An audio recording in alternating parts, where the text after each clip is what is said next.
안녕하세요. 오늘은 카카오페이의 날씨 정보, 아마 이 성적표에서 보신 것 같은데요. 이 흐림 마크가 뜨면 저렴하다는 뜻이냐라는 질문에 대한 답변을 좀 드려봅니다. 질문은 조금 다른 내용일 수 있는데 한번 살펴보면 이렇습니다. 퍼 땡땡님이 동영상에 댓글을 달아주셨어요. 일단 질문 너무 감사드리고요. 카카오페이 펀드를 알게 돼서 영상을 찾아서 보시게 됐네요. 현재 예적금으로 2,500만 원이죠, 단위가. 굉장히 되게 근면하게 절약하신 건지 아니면 돈을 많이 버시는 건지 모르겠지만 잘 목돈을 마련하신 것 같습니다. 이 중에 500만 원은 카카오페이 똑똑한 펀드에 투자를 했는데 예금 만기 시 그 돈도 전부 한 번 투자로 넣어볼까 생각 중이다. 그런데 쌀 때 사야 된다 그러는데 날씨 정보가 흐림일수록 가격이 저렴하다는 건가요?가 이제 질문의 이제 요지입니다. 여기에 저는 날씨 정보가 흐림일수록 가격이 저렴하다는 부분이 좀 주목을 해보게 됐는데요. 일단 투자하시게 된 동기는 500만 원 투자했던 게 이제 그 성과가 나쁘지 않았던 거죠. 괜찮으시니까 이제 있는 예적금이 낮은 금리보다는 좀 공격적으로 카카오페이로 투자를 해보고 싶다. 똑똑한 펀드로 그렇게 생각이 드셨던 것 같아요. 근데 일단 맞는 말씀이긴 한데 이게 성적표로 공개되는 지난 말 기준의 성과입니다. 그래서 구름으로 그 성과가 뜨는 경우에는 마이너스였다는 거고 월간 성과가 마이너스였다. 그러니까 그 전달 성과 대비 마이너스였다는 거고요. 싸진 것, 저렴해진 게 맞는 말씀입니다. 근데 대신 지금 그 퍼님이 사셔야 되는데 살 때 그 싼 가격으로 사지는 건 아니다라는 점은 제가 지금 방송 등으로 계속 좀 소개를 드리고 있거든요. 근데 일단 우리가 그 저렴할 때 사고 싶다라는 건 당연한 본성인데 생각보다 우리 주식 가격의 하락, 펀드로 얘기하면 기준 가격의 하락 타이밍을 잡는 거는 조금 불가능에 가깝다라는 거를 좀 이것 역시도 제가 거듭 말씀을 좀 드리고 있는 사실입니다. 일단 12월 달에 이 기준 가격 움직임을 보면 뭐 떨어졌다가 올랐다가 떨어졌다가 또 내리 4일 오르고 뭐 이런 식으로 생각보다 이게 이 기준 가격 오르고 내림을 맞추기가 좀 어렵고요. 직접 주식 투자하는 것 대비 펀드로 했을 경우는 신청하고 나서 다음날 바로 사진다고 말씀드렸잖아요. 그러니까 그날 사는 날에 가격이 떨어져야 되는데 올라서 사질 수도 있는 경우도 많습니다. 그리고 근데 또 올라서 사줘도 나쁜 게 아닌 게 예를 들어 이날에 사줬다고 칠게요. 계속 3일간 오르잖아요. 그러니까 뭐 나쁜 건 아닙니다.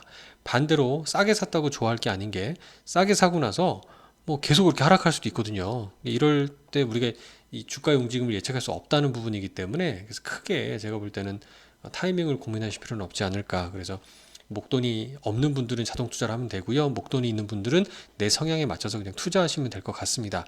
그런데 문제는 오히려 이렇게 기준 가격이 하락할 때 이렇게 이런 파란색이 크게 뜨는 구간에서 매수하시면 될 텐데 생각보다 기준 가격이 계속 하락한다라고 생각이 들면 무서워서 매수를 못 하게 됩니다. 오히려 하락 추세가 잡힌 것처럼 오해할 수가 있거든요. 그래서 이때는 좀 용기가 필요한 부분도 맞아요. 그리고 이 시장에 대한 그리고 좀 냉정한 판단도 필요할 거고 어쩔 땐 과감하게 손절하는 용기도 필요할 수가 있고요. 좀 어렵습니다. 생각보다. 이 당시 뉴스를 찾아보면 트럼프 대통령도 확진됐다는 충격 뭐 이런 뉴스도 나오고 나스닥 지수가 하루에 2.2%나 하락했다는 얘기도 들리거든요.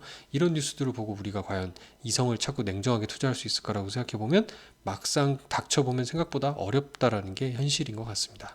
저도 많이 좀 두려움을 느끼거든요. 그래서 저는 이렇게 투자하시면 어떨까라는 생각도 듭니다. 먼저 사용처가 예정된 목돈, 예를 들어서 전세금이라든가 뭐 보증금, 뭐 예정금 만기 등을 일단 욕심이 나시더라도 먼저 막 함부로 주식에다가 막 바로 베팅하지는 않았으면 좋겠습니다. 왜냐하면 시장 상황 때문에 말씀드린 게 아니라 나의 투자 성향 때문에 그렇거든요. 그러니까 투자하고 나서 막 안절부절 잠도 안 오고 걱정되는 경우들도 많습니다. 그래서 나의 성향을 일단 찾아보셔야 되기 때문에 내가 물리더라도 잊어버릴 수 있는, 즉 존버할 수 있는 만큼만 투자하시는 것을 추천해드리고 싶죠. 당연한 말씀이지만 이게 굉장히 지나고 보면 뼈저리게 맞는 얘기가 됩니다. 그래서 목돈은 저는 가급적 위험이 좀 적은 유형의 상품으로 먼저 운용해 보시는 것을 추천을 좀 드리고 있고요. 예를 들어 카카오페이에도 똑똑하니 투자 위험 등급이 2등급 유형의 상품이거든요. 변동성이 크다는 얘기입니다.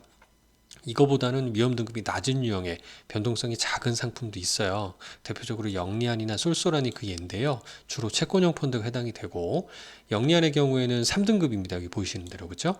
그다음에 쏠쏠안의 경우에는 5등급으로 낮게 형성이 되는 걸 알 수가 있습니다.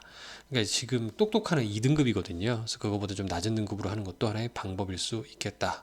라고 말씀을 드리고 마지막으로 평소에 그래서 선구안을 잘 길러놔야 됩니다. 그러니까 훌륭한 타자라고 하면 야구 선수는 아무 공이나 치지 않는다고 하잖아요. 분명히 내가 원하는 좋아하는 코스로 들어오는 공일 때 칠 수 있기 때문에 결국은 시장에 대한 공부, 그다음에 뉴스도 많이 보셔야 되고요.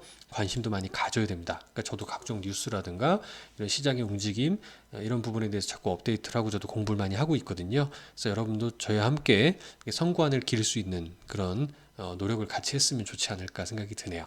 그래서 오늘 좀 답변이 되셨으면 좋겠습니다. 일단 지금 시장 환경상으로는 뭐 개인적으로 추천을 드린다면 지금은 좀 목돈을 투자하셔도 괜찮은 국면이지 않을까라는 생각이 드는데 특히 카카오페이의 똑똑한 펀드라고 생각을 해보면 똑똑한 자체가 뭐 주식에 100% 투자되는 게 아니고요. 앞서 제가 방송에도 소개해드렸지만 주식 비중이 좀 낮습니다. 그리고 그 자체가 분할 매수하는 기능이 있기 때문에 조금은 일반 주식형보다는 조금 안정적인 상품으로 분류해 볼 수가 있어요. 그래서 저는 카카오페이의 똑똑한 펀드 나쁘지 않다라고 생각을 드립니다. 감사합니다.